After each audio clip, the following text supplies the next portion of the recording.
July 15th meeting of the Bay City Commission will come to order. The city clerk will give the invocation, which will be followed by the Pledge of Allegiance. Please rise.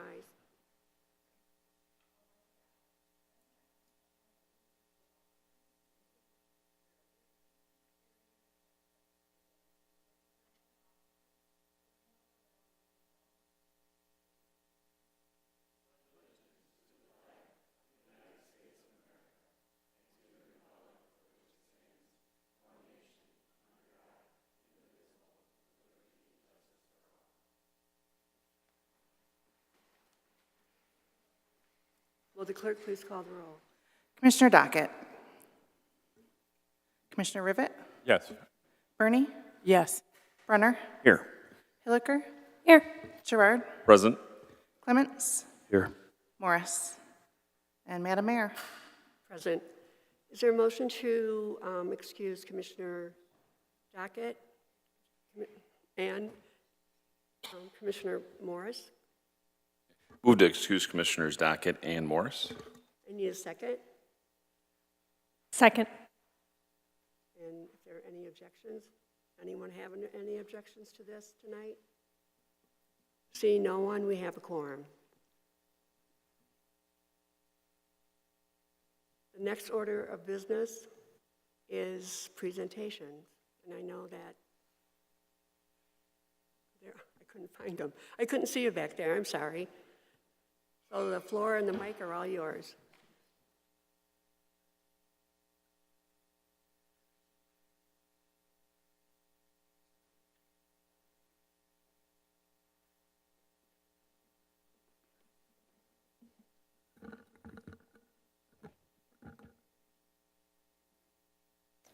Okay, good evening, everyone. Tonight, what I'd like to do is go over the effort that the Planning Commission has been working with the city's master plan. Let me get this right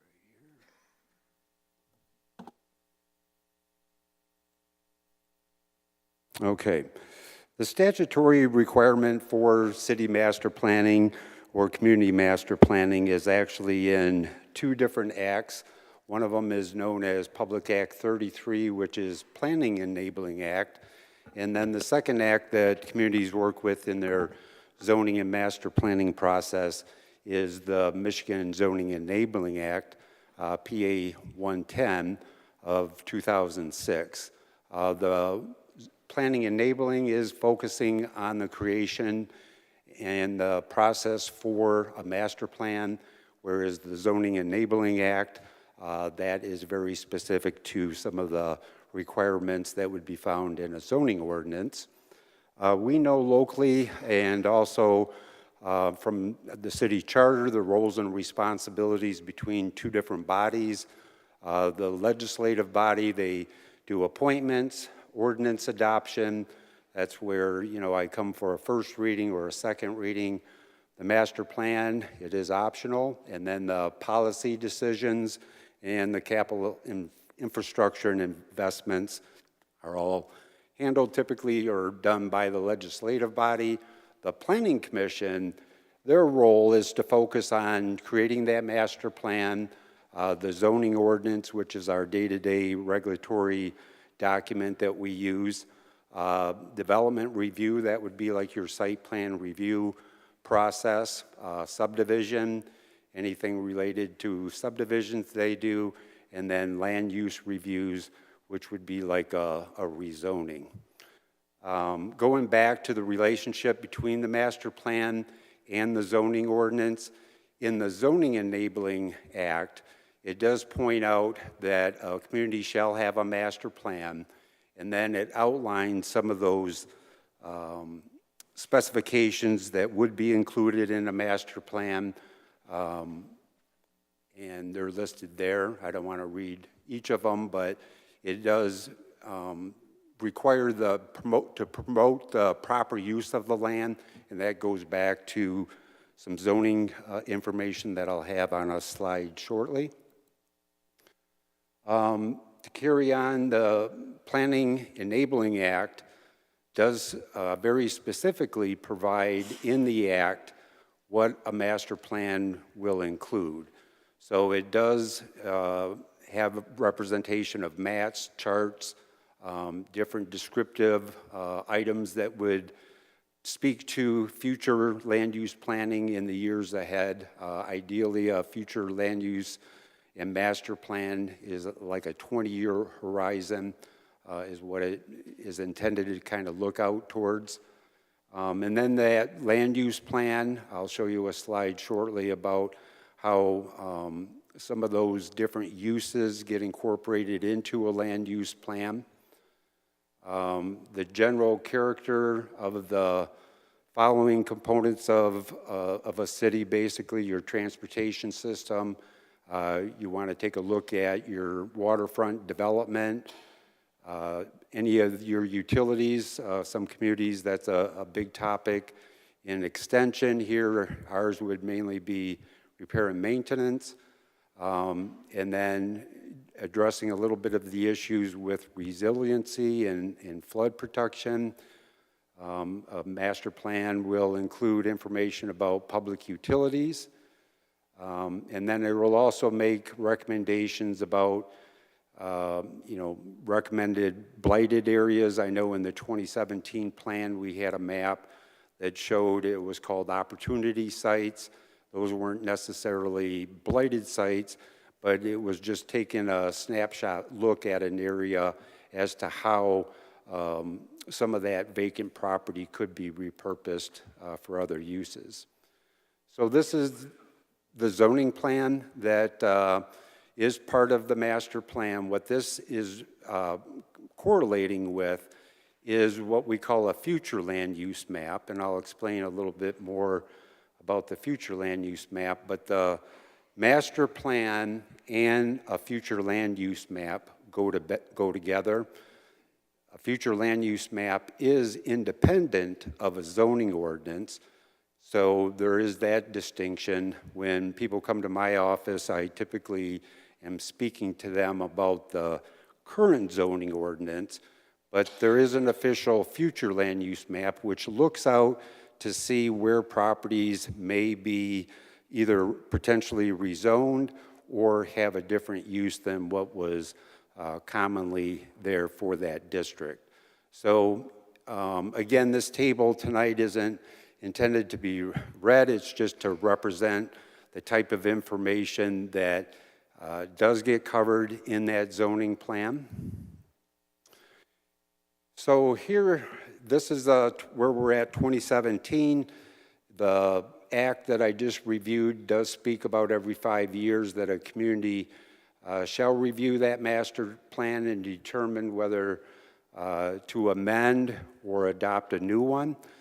I will state that on some of the dates that I have on the next slides, it started off as a review, and then because there was updated information that we recognized, it started to develop into a new master plan, and that's why we went with the 63-day public comment period instead of an amendment. An amendment would have been if we would have went in and just maybe updated and had a quick summary of some of the changes that were updated, but at this level, we went with the 63-day, and then as we started the review process, made reference to some other checklists and documents. One of them, and perhaps most important, is the Redevelopment Ready Community, or RRC. They have a master plan guidebook, and they had best practices within this guidebook. And then the MSU Extension, they had a very extensive checklist for a 5-year review that guided some of the initial discussion that took place when we first started reviewing it to make the ultimate determination that it would be a new plan. But I have that document. It's 7 pages, and it documents the dates that different things were discussed at the meetings. And then lastly on this screen is just the Michigan Municipal League. They also had a fact sheet about updating the master plan. So Time went by quick. February of 2022, we actually began consulting with the Planning Commission, sharing information, making them aware of what we were undertaking with the review. And then at each of these meetings, I did my best to bring information that was relevant, whether it was an updated plan or something from the engineering department that they may have worked on a document. So at each of these meetings, and these were regular meetings, so we also had cases on some of these nights, and then we got into the discussion of the master plan. But we kind of went through 2020 or 2022 and 2023, having a lot of discussion. For example, Chapter 6, we had our economic development do a presentation to the Planning Commission and had a good discussion about that. And then this year, we started to get those final edits done, and in January, we even held a special meeting to make sure that we were moving that ball forward, because what we wanted to be able to do was to have it substantially complete in order to have it forwarded to the City Commission, which they did on March 18th. And then we did begin the 63-day comment period. We also kicked off a 22-day survey. There were over 600 individuals that took the survey. Then at the May meeting, the City Commission did evoke their right to adopt the final master plan. And then June, we spent time doing some of the information that resulted from the survey. And then here we are tonight. In the 2017 plan, these were the questions that were posed, because I still do want to reiterate that we were under a 5-year review of the plan. So we took, that 2017 plan, which these are the questions that were developed as part of that plan, to develop next the chapters. So the major topics that were organized, these came to the forefront, and they were represented by individual chapters. So the consultant that prepared the master plan had identified these as the chapters, kind of did the theme with the symbols there, and then many of these topics run throughout each chapter, so it's not just a one chapter is the only discussion. The document itself, this is the cover of the 2024 plan, but again, because we're using the foundation or the bones of the 2017 plan, the document is set up to provide an overview. It has policy statements and best practices. There are some subtopics and different tools that might be mentioned, and then the strategies, and then an implementation outline schedule. In the community identities, these are the 2017 strategies. They're within the 2024 plan, and only in one chapter will I point out that one of them was significantly changed, but in the community identities, let me refer to my notes here. So for community identities, probably the two that I'd like to point out on each of these is promote community assets and continue refining the city marketing and branding plan. Those were strategies that were in the 2017 plan, and now what we're doing is either have accomplished those or we continue to refine them. On the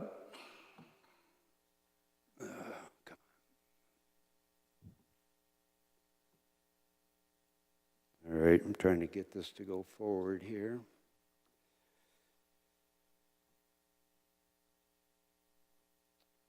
Hang on, bear with me here.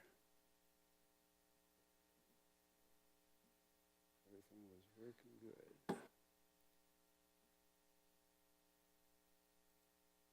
All right, I apologize. Something happened with my mouse here. The land use strategies, again, we want to promote infill development. That was a strategy in 2017. In 2024, we'll have that same strategy because that's something that the city will continue to have a need to do. Also in the land use strategies, update the zoning code. That is something that once we are through the process of the master plan, we have the zoning ordinance to prepare and go through. The next slide, boy, I was on a roll for a while there.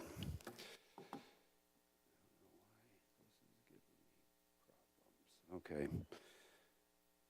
All right, so for housing, enforcement of the existing codes. I know since 2017, we have beefed up our code enforcement department. So this makes mention of continuing that strategy. And item number 6, I wanted to point out, which is states update the zoning code. That is in reference to allowing different types of uses in some of the neighborhoods to help our housing situation. Connections.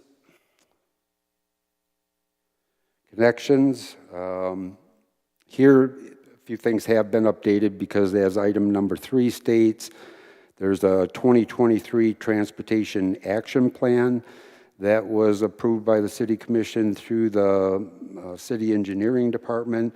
So this is a reflection of the new connections and the continuation of the transportation network. I know in the last year here, we've seen some addition to bike lanes. So that would be a continuation of one of the strategies for connections.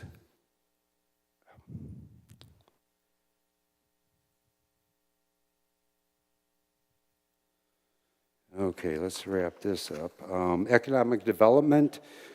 This is the chapter that our economic development team went through and had met with Bay Futures and knew what was up to date since the 2017 plan. So the strategies for the economic development, some of them have been accomplished, and that's the reason they were updated. For example, here, continue to develop and refine economic development policies because those policies have been updated since the 2017 plan. And last, recreation. As we know, during this type of season, we have our parks and continue to utilize those spaces as open space. But the chapter for recreation mainly speaks about creating the different opportunities for recreation, and of course that parallels with our recreation plan. And resiliency or infrastructure. Infrastructure projects must support community plans and policies and continue to build out the asset management. These have been updated to reflect the current infrastructure items that have come forward to the City Commission.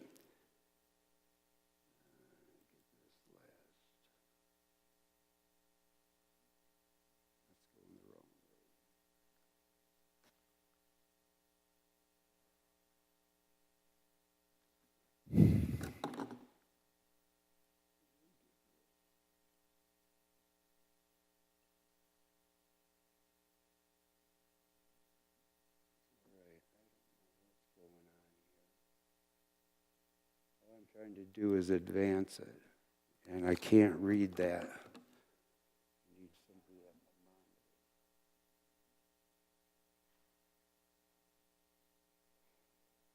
All right, now it's jammed up.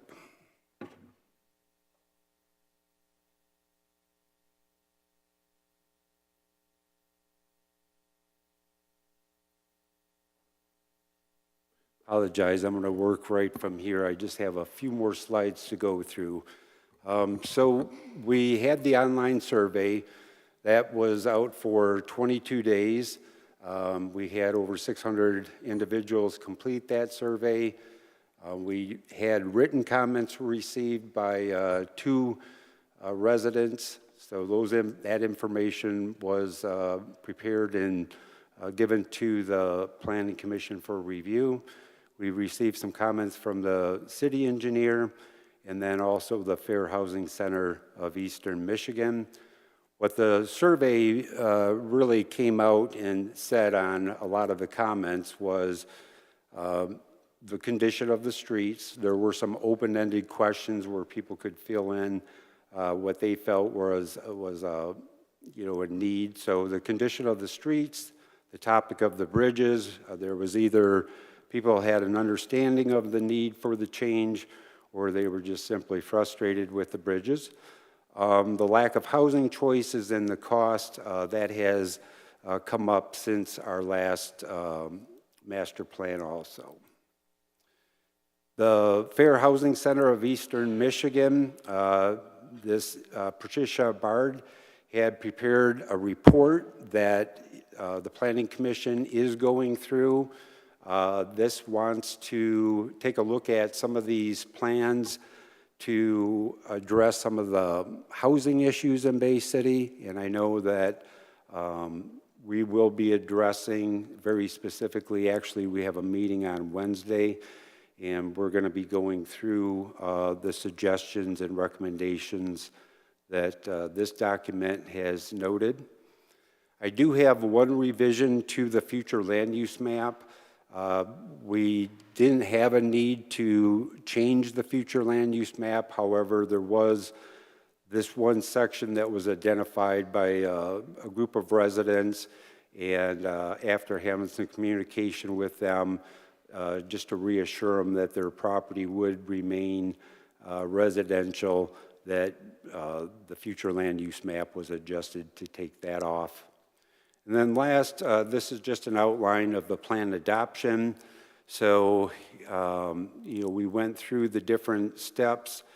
We've got the July 17th, we have a regular meeting, and the Planning Commission had stated that, we would be able to do a special meeting if needed, because what we want to do is to be able to have a public hearing on the final master plan, September 18th, and then have the document come back to the City Commission on October 7th.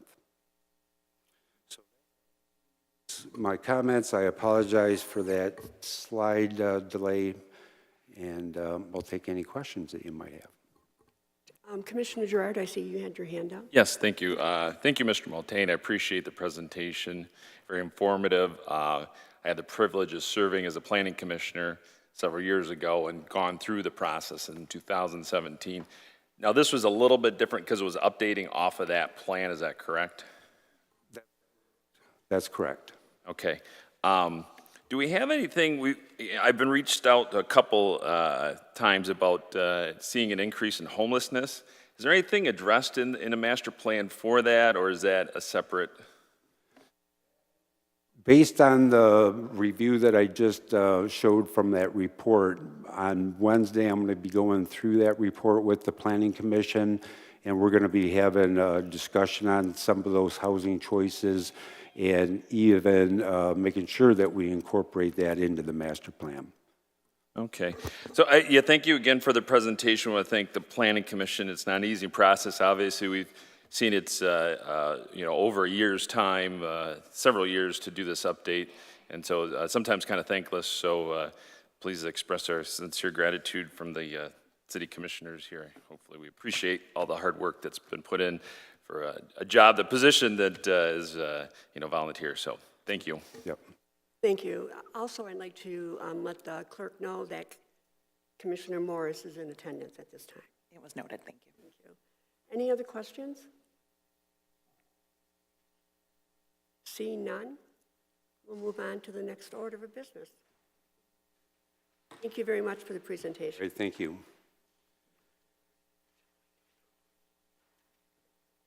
next order of business is the adoption of the agenda. Is there a motion to adopt the agenda? Commissioner Clements, Move to adopt the agenda. is there a second? Commissioner Hilliker? Second. Second. Seeing, well, I guess this is, this is new, so do any of the members of the commission wish to add an item to the agenda?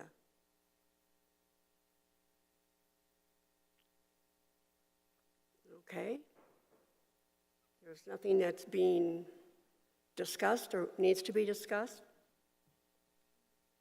So will the clerk please call the roll of the adoption of the agenda as it shows us tonight? Commissioner Rivet, Yes. Bernie, Yes. Brunner, Yes. Hilliker, Yes. Gerard, Yes. Clements, Yes. Morris, Yes. 7 yes. It's amended and approved.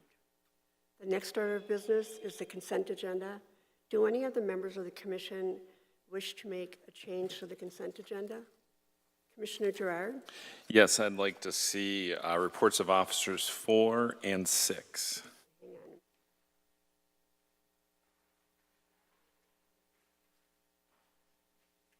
I'm sorry, 4 is the TCO for the parking prohibition on JFK Drive, and then 6 is the just the changes to the Code of Ordinances, Chapter 26, Building and Building Regulations. Will be on the regular agenda. Commissioner Hilliker? Communications number 14, the action plan for the system improvements, 26th Street substation. Okay, that'll be on. Thank you. Anything else? Commissioner Burney? On the city commission minutes, Commissioner Hilliker's resolution that agrees to, yeah, I want to pull that off. You won't? Or I want to pull that off. what is the number? I'm sorry. 1. Okay, that'll be on the regular agenda. Anyone else? Okay. Seeing none, we now have public input on the consent agenda. This is the opportunity from anyone in the audience to come forth, and you can discuss the regular agenda. If you wish to make a change, let us know. The Commissioner Clements is the timekeeper. Anyone want to make a change or add? Seeing none, is there a motion on the consent agenda? Commissioner Gerard? Move to approve the consent agenda. Is there a second? Commissioner Brunner? Second. Will the clerk please call the roll on the adoption of the consent agenda? Commissioner Bernie, Yes. Brunner, Yes. Hilliker, Yes. Gerard, Yes. Clements, Yes. Morris, Yes. Rivet, Yes. 7 yes. The consent agenda has been approved. The next item is the business is the remarks of the mayor and the commission. I have one item. Over the weekend, I've gotten just a couple phone calls inquiring about the bike lanes, if we're going to put anything up. One of them was my son. He's an avid owner of probably 10 bikes, and he had worked with Commissioner Dockett to get what we do have. So I just wanted to see if the manager could follow through with me. I need a little clarification, put anything up. What are you asking about? He was thinking of like even just the orange cones, because otherwise it would be a big expense to add anything else like the bollards that we have on the streets and I don't know if there's enough space. So you're looking for something in between the bike lane and the traffic? Yeah, if possible. We can take a look at it. Okay, thank you. That's all I have. Commissioner Gerard. Thank you, Madam Mayor. A few things. This weekend on Midland Street was the Cool City Car Show. Great event. And I don't know The mayor was out of town for a wedding, so congratulations on that. But our fill-in mayor, Mr. Bruner, Commissioner Bruner, did a great job selecting a winner, and I'll let him talk about that. But it was a great event, brought a lot of people down to the Midland Street area. And I had our car on it too, so it was a good time. I wore a shirt today, and I don't know if everybody knows, but there's a critical need for blood in not only our communities, but communities around the country. So on Johnson Street is Vercetti blood donations. You can go make your contribution of blood. You just sign up, and they'll get you in there. They take whole blood. There's such a critical need. There's also plenty of blood drives around the community, so I encourage folks to go and donate blood if they can. I did want to bring up, I know, I know we had the discussion at the last meeting about the closure of Station 5, the fire station.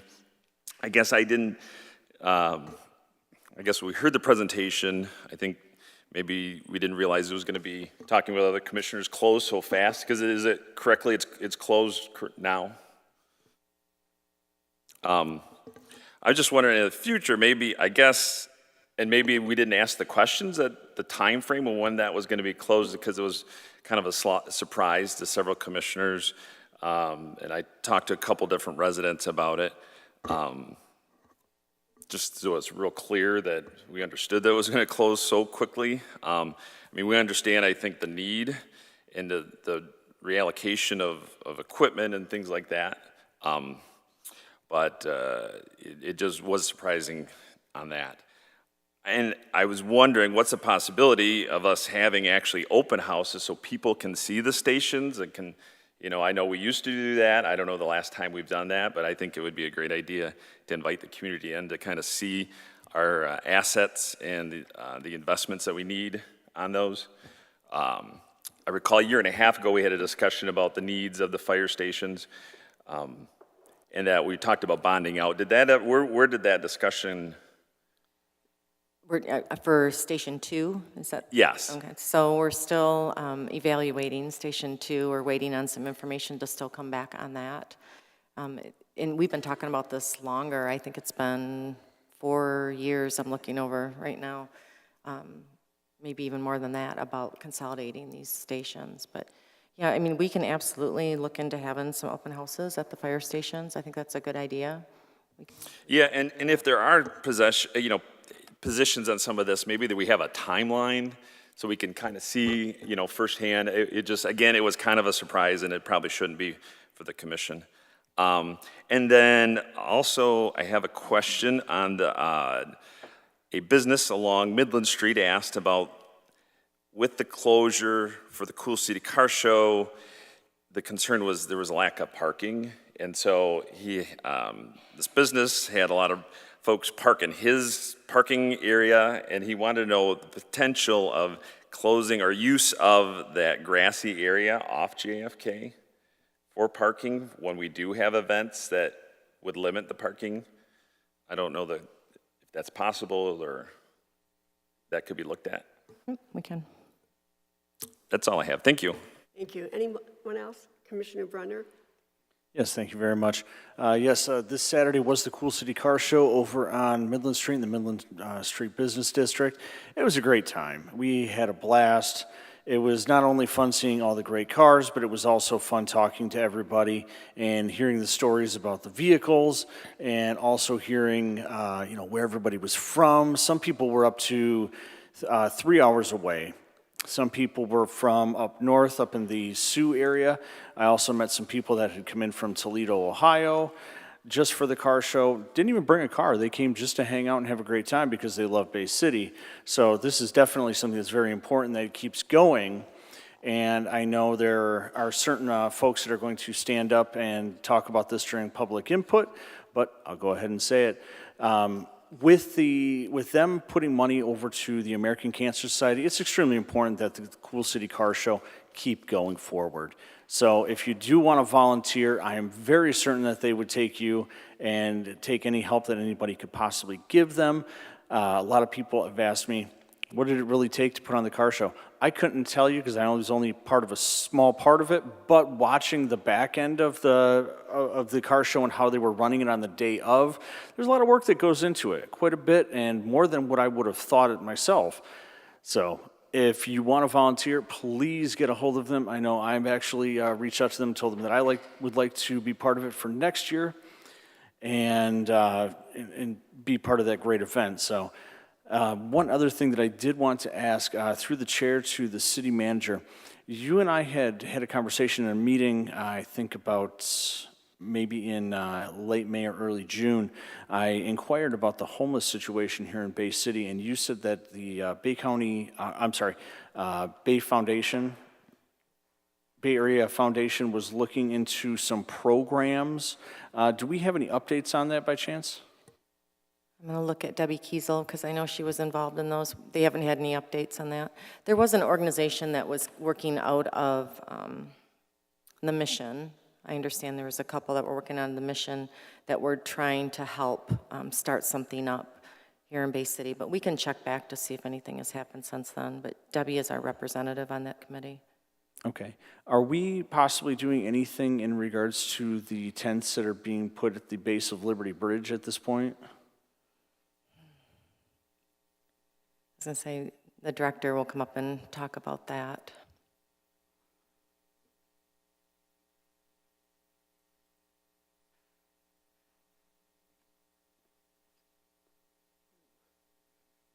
Just to go back a little bit, I think it was last summer where we received lots of complaints regarding the homeless downtown, mainly people sleeping in their entryways and doing all sorts of other things. And we implemented an action plan to kind of address it. And we went down there and I think did a fairly decent job of cleaning that out, but it doesn't give the people homes. We sought out mental health, Bay Community Mental Health, to actually come out whenever anybody would willingly talk to them to try and help people out, but a lot of them just end up going elsewhere. So we can go to Liberty Bridge and we could tell them to take their tent down and move, but they're going to go somewhere else. And a lot of times that ends up being along the Riverwalk or under a bridge somewhere else, and we just end up chasing them around because, you know, being homeless still isn't a crime. We can't really take any enforcement action against them other than when they're trespassing on somebody's property. So it's a tough issue to tackle. I was part of the meetings with the Community Foundation and the Good Samaritan Mission trying to come up with some type of resolution to give them a place to go where people aren't going to be disturbed by their presence. All right, thank you very much. I appreciate your time. That's all I have. Thank you. Thank you. Commissioner Burney? Yes. Every time I turn on the TV, they talk about the State Theater. The police are looking into it. The FBI are looking into it. Well, I did some looking into it because, you know, you think about it, all this money's been taken, nobody's being arrested, nobody's being indicted. So I figured I'd do my own investigation. I'd like to ask the city manager, I'd like to ask you some questions. Who are the Bay City Downtown Development Authority? Are they one of our board committees? They are an arm of the city, yes. Did you know they bought the State Theater in July of 2000, our board, Bay City Downtown Development, and owned it until March 1st. At this time, a volunteer group, the Friends of State Theater, was organized to operate and renovate that theater. We owned it until March 1st, 2024. I have the paperwork right here. We owned it.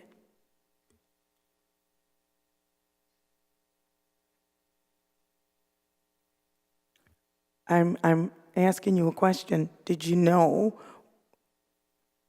downtown, Bay City Downtown Development purchased the State Theater in July of 2000 and owned it until March 1st, 2024. And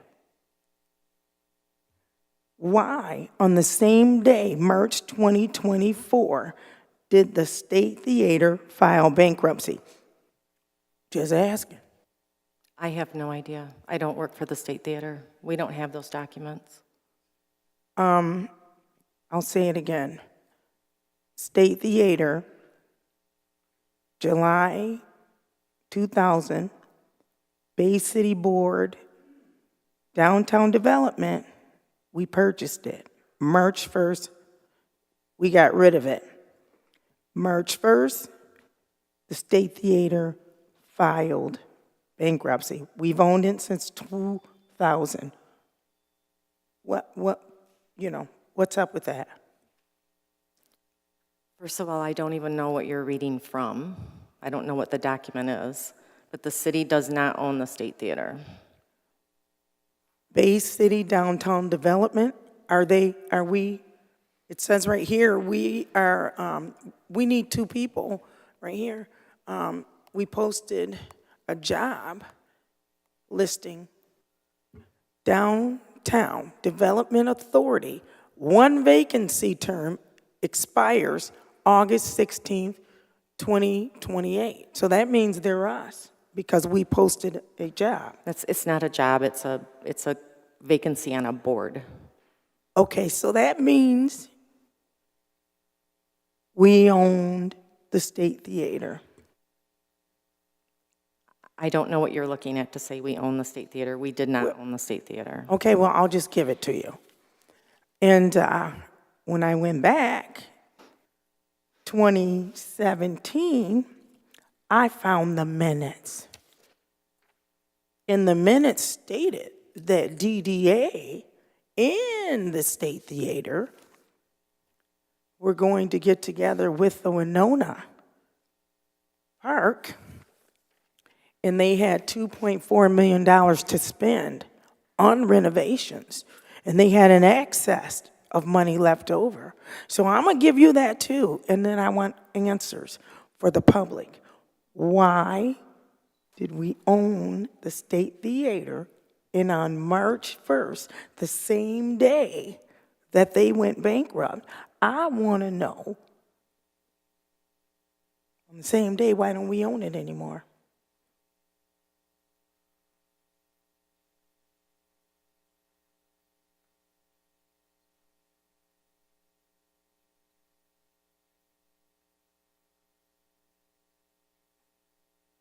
I can tell you why, that Mr. Bacigalupo didn't go to jail. Why would we sue ourselves? Why would we arrest ourselves? We own the building. Why would we press charges on our own selves? Can I get that answer? Can you tell us where you got your information, Commissioner? I have our minutes. Mayor, I love you to death. I love you to death. Your name was on these minutes also. Okay. I was just curious because... And I told you before when we talked, I love you to death, but business is business. Right, I know. I just thought maybe there was a email address or something that we could... Okay, all right. I'll let you continue. I'm putting them together right here, and as a matter of fact, you can pull them up. 2017, here's the master plan, right here. And it says, at the meeting, it says the DDA and State Theater will work together to seek additional funds. And it says, it was noted that fundraising and grant opportunities to raise money would be easier when the public sees progress taking place through the construction at the park. Green reminded the board of a special meeting held October 31st, 2017, regarding Winona Park renovations. The board approved the motion to immediately utilize the total combined funds of the DDA and State Theater available in the amount of $2.4 million for the construction of the pavilion and ancillary building and removal of the berm in front of the band shell, with excess amount funds to be earmarked for band shell improvements in the fall of 2018. We owned it. I still didn't get your answer, Dana. I'm getting the papers together, a commission. I just want to know, why didn't you tell the people that we I owned it? have no answer, Commissioner.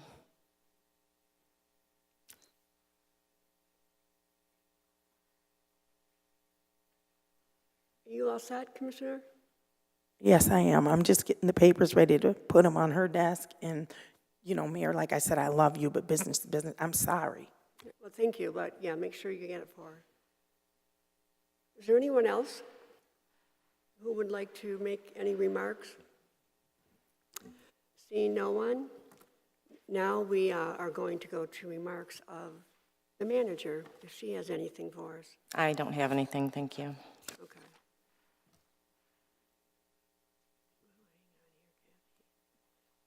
The next order of business calls for public input. Under the rules of the City Commission, each speaker will be allowed 5 minutes to speak. Commissioner Clements will serve as timekeeper. This is the opportunity for citizens to address the commission regarding any agenda items or any other matter. If anyone would like to address us, please come to the podium, sign the registration sheet, and state your name and address for the record. Hello, Ben Tenney, 405 Howard.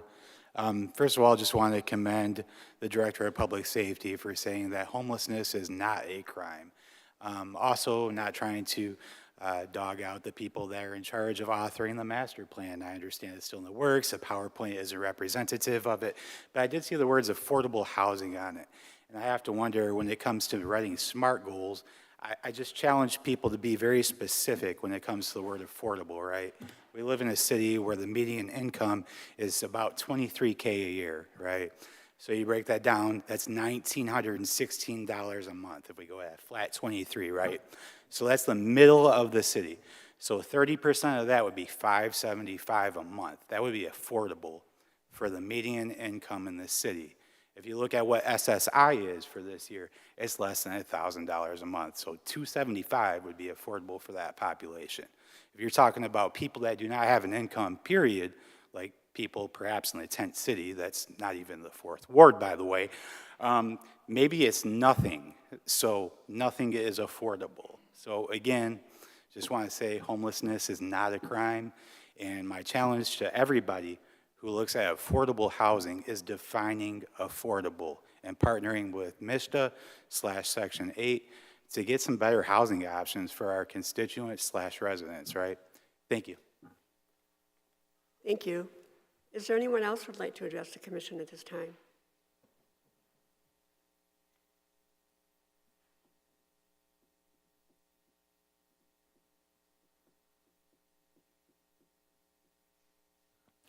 Alex, we're at 1309 South Erie.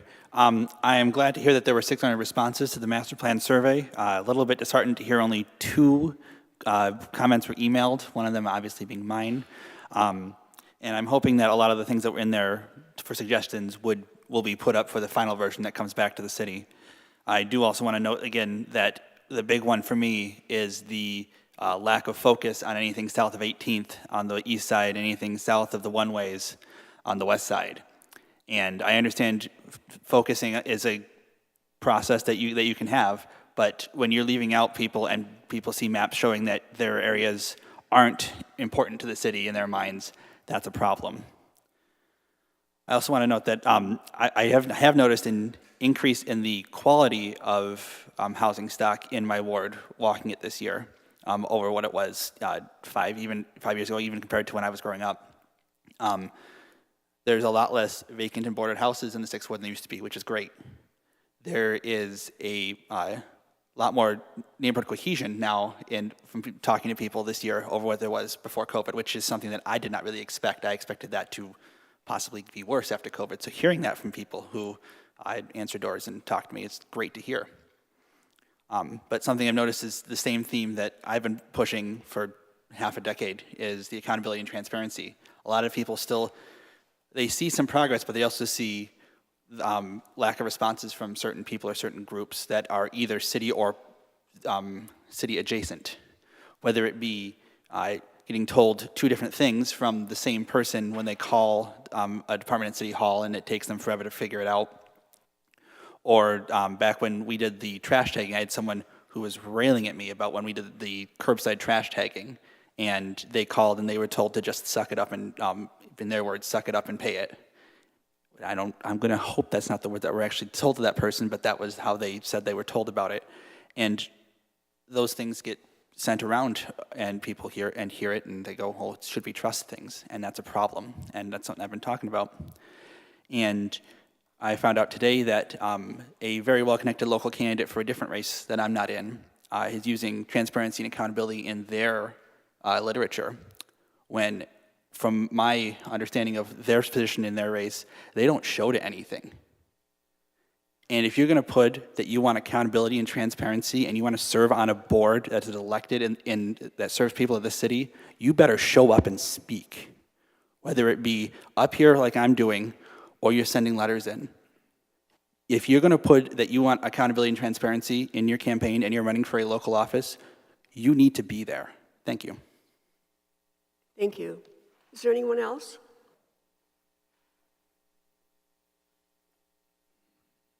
Good evening, Melinda Schreiner, representing Bay City Bridge Partners. I'd like to provide you with a quick update on Independence Bridge. This week marks a significant milestone. Weather permitting, there will be the last deck pour on Indy Thursday night beginning at 7 p.m. through Friday at 7 p.m. We've already announced this publicly, so hopefully the community is aware of that. The local crew and suppliers are doing a great job, both on the outwardly visible things with the rehab and the demo, but also on the internal workings that you can't see, all the refurb and replacement of the electrical and mechanical components of the bascules. A few things to note as we get closer to reopening all 4 lanes near the end of 2024. Bay City Bridge Partners does everything possible to minimize closures for the community. Once Indy reopens fully with all 4 lanes, there will be the need for some sporadic temporary closures into 2025 to complete the testing and commissioning. And we ask for your assistance in helping your constituents understand that. It will reopen all 4 lanes to traffic, but will close every now and then for these testing and commissioning periods. They're short. We also encourage the city to announce its own roadwork project around Independence Bridge as soon as possible, so the community has a full picture of what's coming. We continue to encourage residents and non-residents not to pay full price to use the bridges, but rather to get a BC Pass. And we want to remind people that residents with a BC Pass will enjoy free tolling on Liberty until 2028 and until 2030 on Independence. Non-residents will have the option of selecting to pay either $2 per crossing or $15 a month for an unlimited pass, which works on both bridges. It's not both. It's either or, and there's some misunderstanding about that. BC Pass accounts can be created online, by phone, or in person.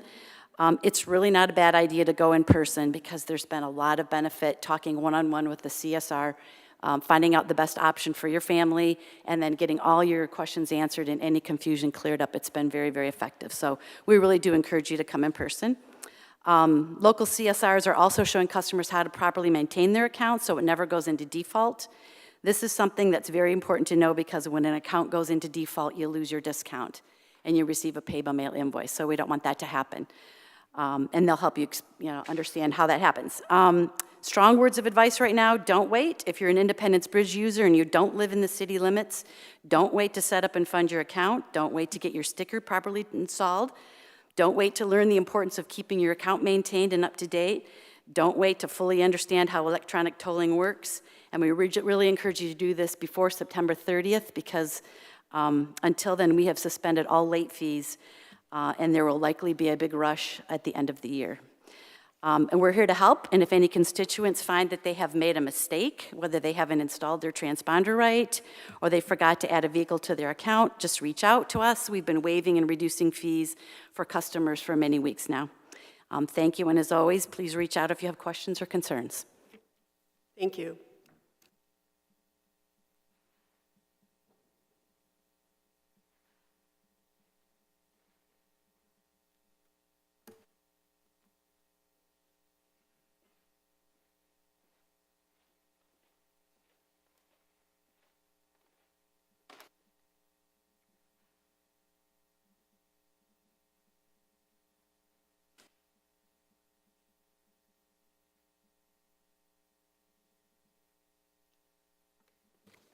Good evening. My name is Forrest Robinson. I'm the chairman of the South End Citizens District Council, and I'm here with some good news to announce that the South End Citizens District Council is again hosting our annual Back to School Bash. It's Tuesday, August 13th, 2024 at the Bay County Child Development Center, which is located at Broadway and Fremont Streets from 5 p.m. to 8 p.m. We're able to provide free school supplies and host this neighborhood block party thanks to the Bay Area Community Foundation Neighborhood Grant Program. Additionally, Debbie Stevens from Stevens Cycle Sales Charities has donated 192 backpacks for our use that we will also share with the Dream Center for their community mission work. We also thank our community partners, the Bay City Public Safety, Bay County Sheriff, MedStar Ambulance, Portsmouth Fire, Peters Family McDonald's Restaurants, PNC Bank, A.T. Frank Carpet, Bay City Electric, the Dream Center, McLaren Marketing Department, and Peggy Condon Watson, Director of the Child Development Center, who allows us to use their facility. For the 7th year, this event will provide a safe environment for a family-friendly night out in the neighborhood. Gives children a chance to interact with first responders. Thank you, and I hope to see you all there. Thank you.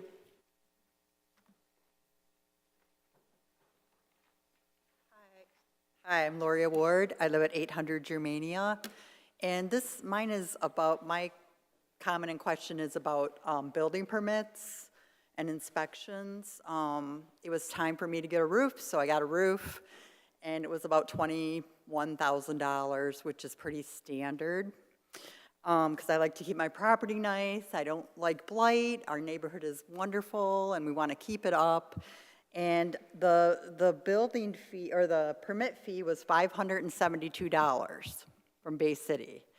So I thought that was a pretty high fee. So I called and I asked, and I said, what is that for? What do I get for paying that fee? And they said, your roofer will send out our inspector. So the inspector did come out and stayed for 4 minutes, walked on the grass, looked up at the house, didn't look at the front or the south side of my house, and it was $572. You know, and I just think that's a ridiculous amount to pay. I know I had contacted you about that, Mr. Gerard, but I haven't heard anything back. This was in March. I did some investigating, and if I were to put a $21,000 roof on my house in the city of Saginaw, my fee, my building permit, and inspection fee would have been $201. So I went to Midland, and I said, okay, let's just get an overview here of what people are paying in the area, and a $21,000 roof would be $274. So in Bay City, I'm paying $570 some, and I just couldn't understand why. Like in Midland, if I were to pay the same amount of money, $573, I would have had to do, my project dollar amount would have to be $78,000 to $79,000.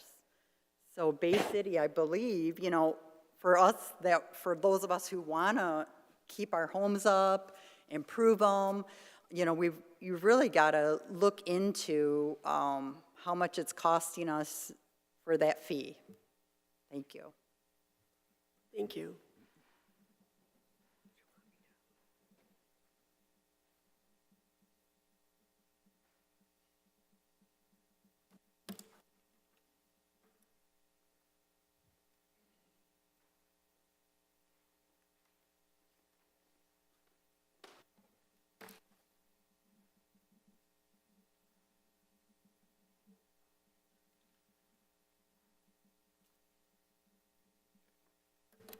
Hi, I'm Jill Cosley, 208 West Smith Street in the Northwest District area of the city. I'd like to thank Chris Gerard for bringing up the Station 5 closing because it was a surprise to all of us.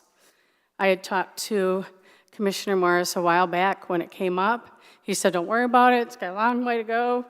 Don't have to worry about it. Well, the people down there do worry about it. We care about our families and our friends. So as I watched the news yesterday morning, Station 5's reason for closing it was because of building structure costs. Manpower that would not be lost because Station 4 would cover it. And what was mentioned last was the response time should not be a factor. This is what really struck me because, as you would all agree, that's the most important thing for the people down there. Response time is a factor in our area of the city because we have bridges and railroad tracks surrounding our neighborhood. Bridges that are on the northeastern and southern parts, which would affect response time. And there are railroad tracks on Hart Street, State Street, Henry Street, Euclid, Patterson, Marquette, and Wheeler Road, which would affect that response time. We're surrounded by them. Station 4 might not reach us if there was a train. Let me tell you from experience, you can get stuck by the same train 3 times. I've done it. Think about this. If Station 4 was stuck by a train, then had to call Bangor, what would happen to that heart attack person in my area of town? Response time is a factor. Let me conclude with what had happened to my husband, who has had diabetes for 30 years and recently been put on insulin. He had a low blood sugar episode, which he never had before, was generally high. So when my daughter called to check on him, he could barely speak and thought he was having a heart attack. So she called 911 and Station 5 was there within minutes. He crawled to the door and let them open. His blood sugar level was 34, which is very dangerously low. Shudder to think what would have happened to him had Station 5 been closed and a train been there. Response time is a major factor as to why Station 5 should not remain closed. Response time matters, and so do the residents of the northwest area of the Bay City. I strongly urge you to reconsider closing Station 5. Thank you. Thank you.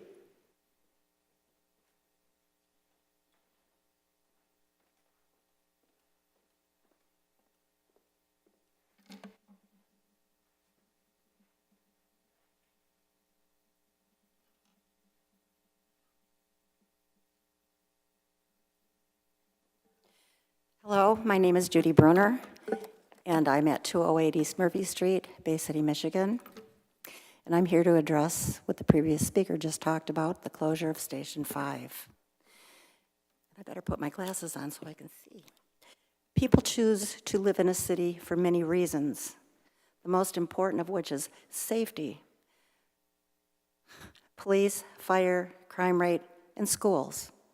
As a resident, voter, and taxpayer of the Banks area of the city of Bay City, I speak for many residents who have a legitimate concern over the closure of Fire Station 5, which appears to have taken place without knowledge of many.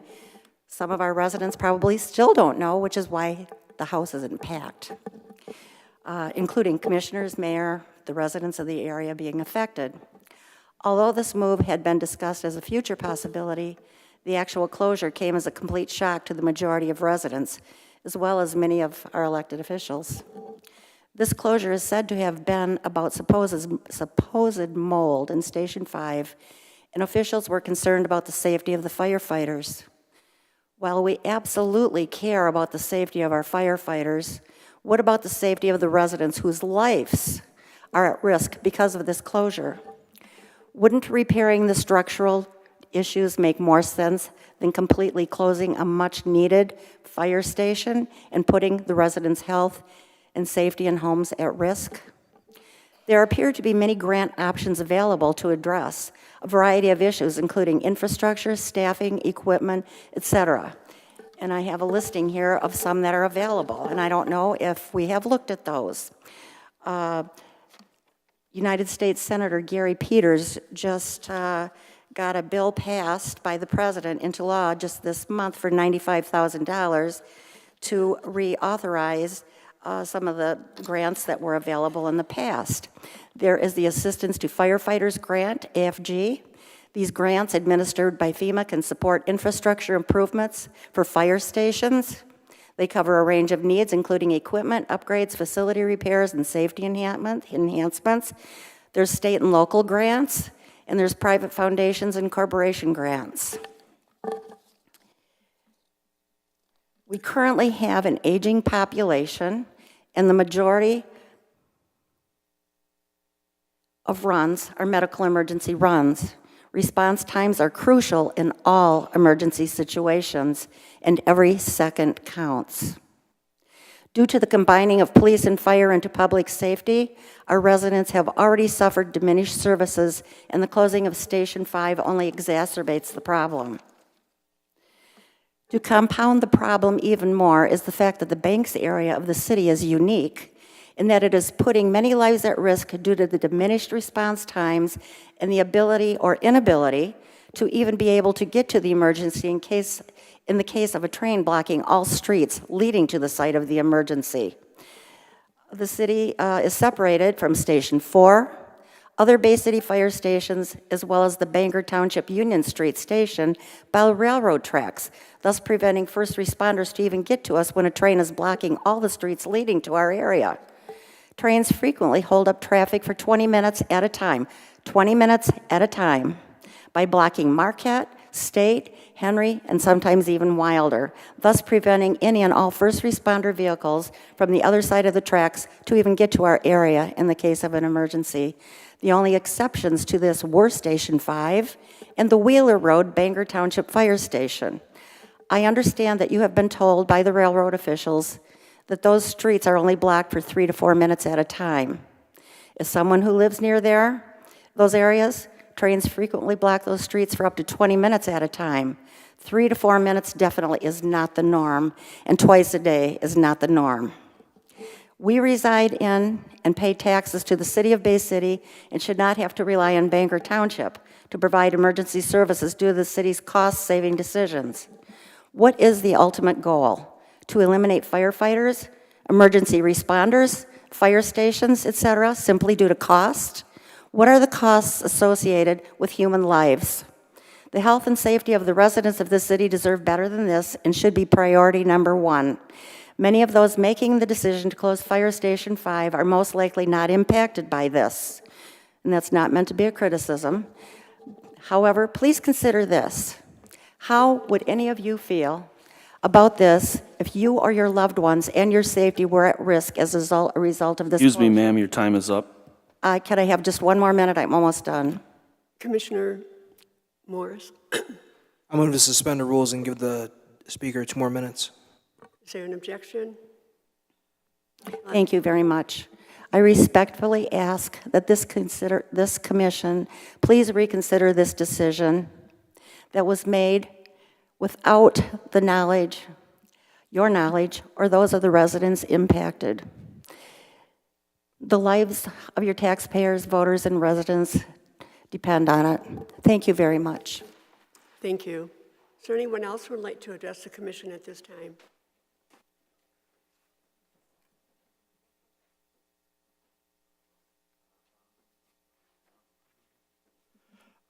Bruce Eckhart, 810 Germania, Bay City, Michigan. It's been a long time since I've been here.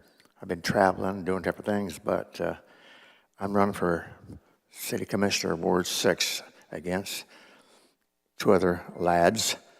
Now, Chris Gerard, I'm going to be taking his place. I hope it's going to be me, but he's got, whoever takes that position has got a lot of work ahead of him. Because this man, I'll tell you, you got to be a celebrity, you got to be a Hollywood. Because every time I go on Facebook, he's got his selfie, taking a picture like this. I mean, I got to learn how to do that. That's something I got to work on. The other thing is, I don't like a lot of baggage when somebody moves. So if we can square this away while he's still here, baggage is like the bridge, the problem with the bridges there, tolls. I remember I used to go all the meetings here when they started doing the bridges. Everybody out there didn't want a toll, And I used to talk to Linda. She is the bridging, she was over the company there that did the bridges. And then later on, what happened, one of the bridges down in Florida collapsed, so everything was shut down. So then later on, they brought it back. And I do remember then that's when they started pushing, they wanted marijuana here. So what happens, we get about 4 or 5 marijuana shops over in my Ward 6. And it's hard to get families coming over here when they see things like that. So that's something we got to work on. We got to get better, cleaner place because you want to bring your kids up in there. And the next problem we got to do, clear on the baggage situation, is the $800,000 now. Say what you want, but when you sign your name, you better know where it's going to because you're representing me, me, me, me. And you just can't pass the buck and go somewhere else. So that's one, you gotta find that. Because you want to be mayor. I don't want a mayor, if we have problems here like we've been having all these other cities, a mayor all of a sudden stands down, the police are there, they don't back the mayor don't back the policeman and the fireman. I don't want that. I want somebody strong that takes responsibility, will stand up and not back away or take another position and leave it. I don't like that at all. So if that's something that you got time to work on, otherwise, like I said, I'm running for city commissioner, and I kind of show you how good I'm at cutting costs. For advertising, I have August the 6th here on one of my door handlers. Then on this side, I got November. So I cut my costs. That's something about I can do the same in city commissioner here. Otherwise, thank you very much. Thank you. Anyone else?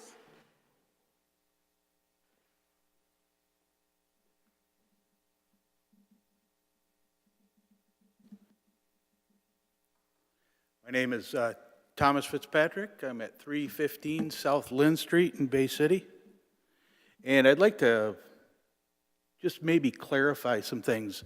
Just 5 minutes sitting there on my phone on the Bay Theater.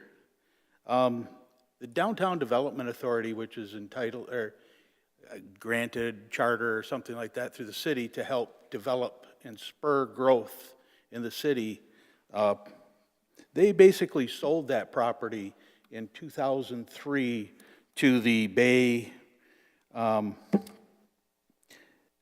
State Theater of Bay City and the county, which is a nonprofit group that has no ties to the city. So it hasn't been under the ownership or even part ownership of the city for like over 21 years. This is according to the county records. So this is a county GIS, graphic information system, that tells you every transaction that property took place in the last 20 years. So I'm looking at that just 5 minutes, and I have no ties to it at all. But I'm able to find a lot of factual information regarding that. Now, maybe some of those people, I don't know what happened and things like that. All I'm saying is that the city of Bay City had no ties to that property other than maybe an association with some of the people. So that's my comment, and thank you for the time. Thank you. Is there anyone else who would like to address the commission? Seeing none, the next order of business.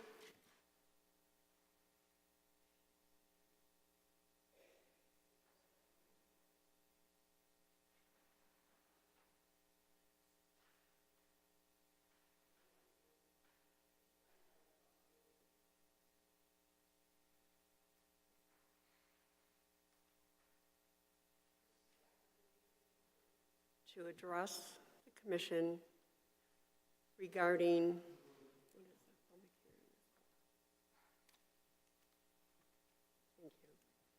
for the dangerous building hearing.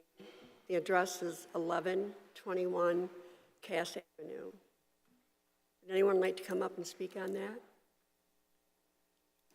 Commissioner Clement? Move to approve public hearing 1 on dangerous building hearing 1121 Cass Avenue. Second.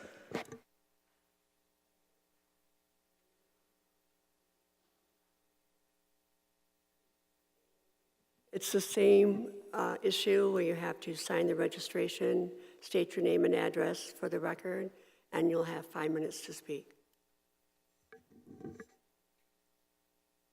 Seeing no one come forth, we'll move on to the next item. Special orders. Madam Clerk. Commission as a whole, resolution approving the order of dangerous building hearing officer regarding 1121 Cass Avenue. Recommendation approve. Commissioner Gerard. Move to approve special order number 1. Is there a second? Commissioner Clements. Second. Any discussion, commissioners, on that? Commissioner Gerard. Yeah, that's it's out of my ward, but it's property. It's only a few blocks away. It's definitely needs to be removed. It had a fire, and just it's an eyesore, and so hopefully it can be removed pretty quickly. Thank you. Thank you. Anyone else? Will the clerk please call the roll? Commissioner Brunner, Yes. Hilliker, Yes. Gerard, Yes. Clements, Yes. Morris, Yes. Privet, Yes. Bernie. Yes. 7 yes. The motion is approved. The next order of business. Will you please read the next order? Consent agenda item 1, City Commission minutes from 6/17/24 and 7/1/24. Is there a motion? Commissioner Gerard. Move to approve. Is there a second? Commissioner Clements. Second. Any discussion? Yes.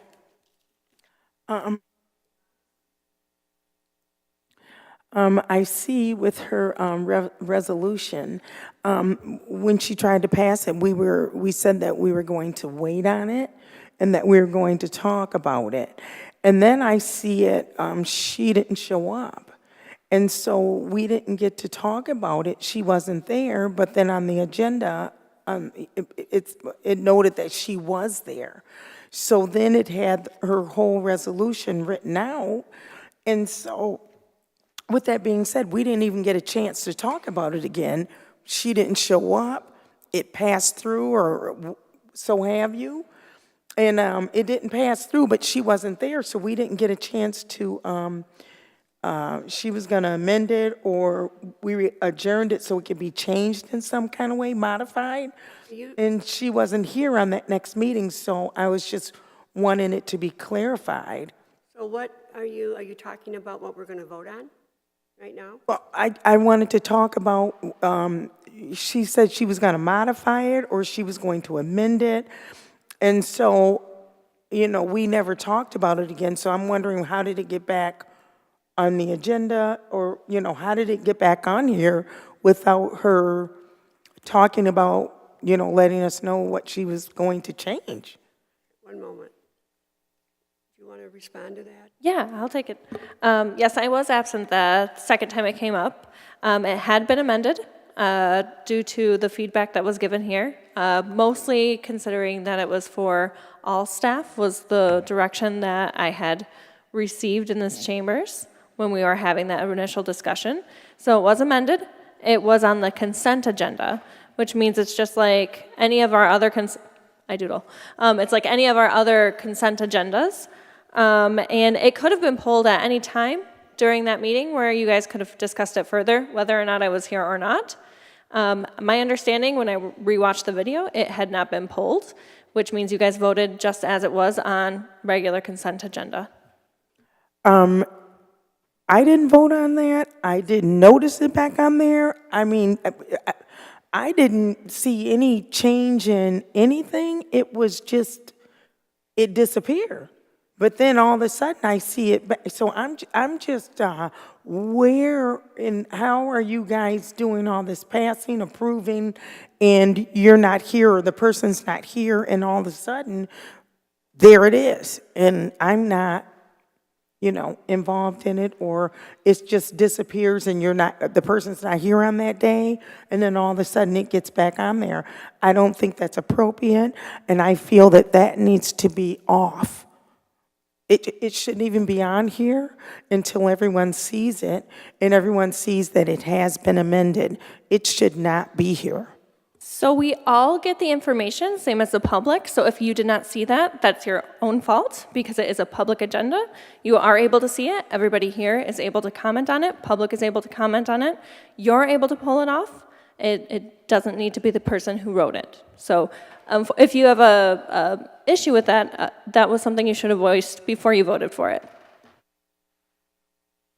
Okay, if these are the things that you do, I have another thing about these type of resolution with the clerk. Can I address that? Because it's kind of like on the same order of... No, because that's nothing that's... The item on the floor is the approval of the minutes.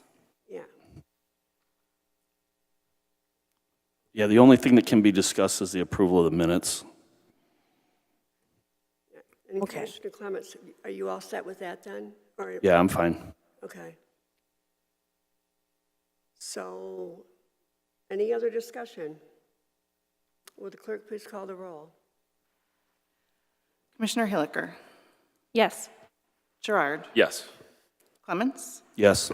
Morris. Yes. Docket. I'm sorry. Rivet. Yes. Bernie. No. Brunner. Yes. 6 yes. The motion is approved. The next item, please. Consent item 4, City Manager recommending traffic control order number 2024.003 to prohibit parking on both sides of John F. Kennedy Drive from the Veterans Memorial Bridge to the north side of the boat ramp access road. Recommendation approve. Is there a motion? Commissioner Clements? Move to approve. Well, do I need a second? Is there someone to second that motion? Commissioner Brunner, any discussion? Second. Commissioner Gerard, go ahead. Yes, thank you for discussion. I did pull that item. I did have a couple residents reach out to me concerned about the loss again of parking along there. And I understand the need for the safety end of it. But the question is why couldn't we just close the section on the east side and allow west side of the street to be still parked? Is there, I would believe that would still, if you didn't allow parking along the east side, allow enough passage for any kind of safety vehicle or any ambulance, fire truck, whatnot. Maybe just some feedback on that.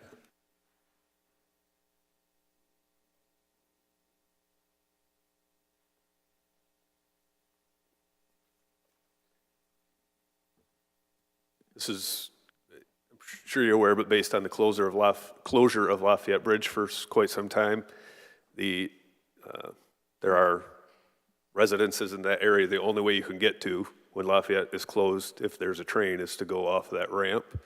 And the aerial apparatus is one that has to respond, and it barely makes that turn with no cars there. It's very tight. Okay, thank you. That's very helpful in clarification when I talk to residents, so I appreciate that. Thank you for the. You all set? Is there anyone else? Seeing no one else, could you please call the roll? Commissioner Gerard. Yes. Clements. Yes. Morris. Yes. Rivet. Yes. Bernie. Yes. Brunner. Yes. Hilliker. Yes. 7 yes. The motion is approved. The next item, please. Consent item 6, City Manager recommending ordinance amendment to the Code of Ordinances, Chapter 26, Buildings and Building Regulations, Sections 26-266 through 26-320 regarding the International Property Maintenance Code 2021. Recommendation, receive for first reading and refer to next meeting for second reading and possible adoption. Is there a motion for the first read? Commissioner Gerard? I move to approve. Commissioner Clements? Second. Any discussion, commissioners? Commissioner Gerard? Yes, thank you. I pulled this one also. Just for quick clarification, maybe through the chair to the city manager, just to discuss the change. It looked pretty basic as far as definition, so we're determining on who has authority. Is that based on the changes to the property management code we went from 2012 to 2021, or I seen a lot of the dates change, so, So yeah, we're updating it to 2021 from 2012, and there was two things that were noted. The carbon monoxide detectors are going to have to be required now for all rental properties. And then furnaces have to be inspected and cleaned by a licensed mechanical contractor with the receipt of the transaction provided. that was always a requirement beforehand. Did we not have that in the code per se? The 3 years, it was, I know as, you know, a former landlord, we every 3 years, we had to actually have that done. Is it now updated? Okay, come on up, Sue's gonna come up.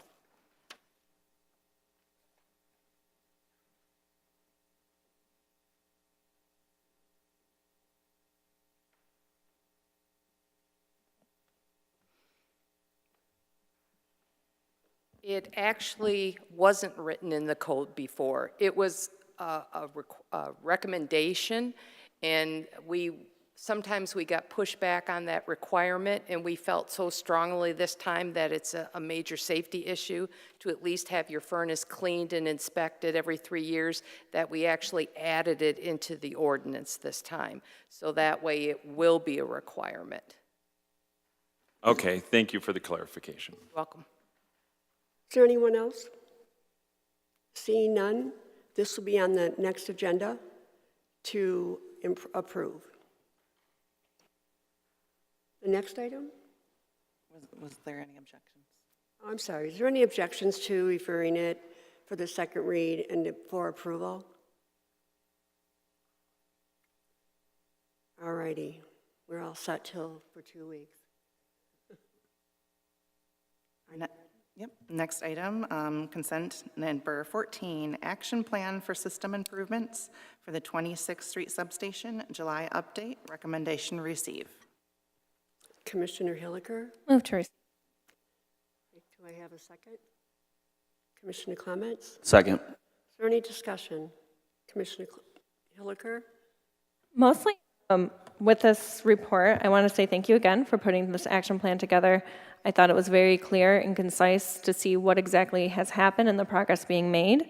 I did have one quick question about it, and it was just primarily about the circuits. It says right now that there's no anomalies being seen, and I loved the fact that you can see the progress of where the estimated timeline to see those are. So I, again, really like the report. Love it because I'm able to report back to my constituents who do ask about it. But just wondering, if a anomaly is spotted, do we have a plan of how we might address some of that within our circuits? Do we replace that? Yeah, so if we were to detect any anomalies or something that would need to be addressed, it is something that we would obviously do the fix while we're there. We're not just going to wait for it to fail. If we see something, it'll be addressed at that time. Okay, I just don't know enough to know if that's something that happens on site or if it's something we have to wait for. So thank you. Yeah, and if I may, we're actually doing some proactive things as well. A couple years ago, we switched some product lines and stuff like that. So as we're going out, if they haven't been replaced, we're doing that work now, just so that we don't have to come back in the future to do that work. Thank you. I also want to just point out that, just for everybody here, that the fortification is almost being done. So that's great, just in case you didn't get a chance to look deep into that report. And then the grounding is done? The ground gridding, yep. Does anyone else like to ask any questions of Mr. Webster while he's at the podium regarding this? Seeing none, this too is going to be received this evening. Is there any objections? All right. Madam Clerk? No, so exciting. There's no more issues tonight that we have to discuss and vote on, so this meeting is adjourned.